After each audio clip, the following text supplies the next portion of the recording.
Étant enseignant au HEC depuis 26 ans, et de même aussi membre de la communauté des Hurons-Wendat.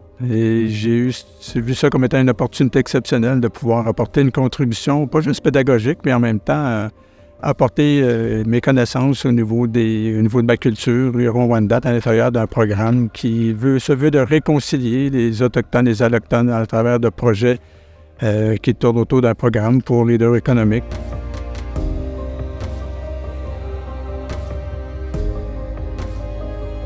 10 binômes, c'est assez particulier parce que beaucoup de ces binômes-là ne se connaissaient pas au tout début du programme. Alors les Autochtones ont appris beaucoup sur comment faire des affaires avec la communauté allochtone et à l'inverse aussi.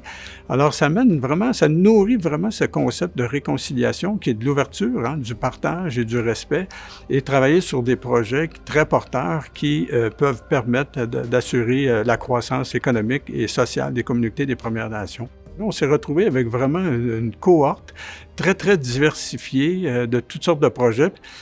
Par exemple, on a un projet de conciliation. C'est un couple, autochtone et allochtone, qui ont un désir d'acquérir un fumoir qui leur permettrait de pouvoir, dans le fond, vivre ensemble et en même temps auprès d'un projet commun qui, en même temps, va avoir une portée au niveau de la communauté autochtone parce qu'ils ont l'intention d'embaucher du personnel issu des Premières Nations. On va se retrouver aussi dans un autre cas avec un projet qui est un autre extrême, un projet d'envergure de plusieurs dizaines de millions de dollars. On va parler, par exemple, du port de Sept-Îles et de l'implication de la communauté Innu de la région qui se veut de jouer un rôle extrêmement important comme un pivot, d'ailleurs, pour tout ce qui est la logistique de transport de produits issus des mines pour qu'ils soient transités par différents modes de transport jusqu'au port de Sept-Îles. Ça démontre que quel que soit le projet, petit, moyen ou grand, la réconciliation est possible.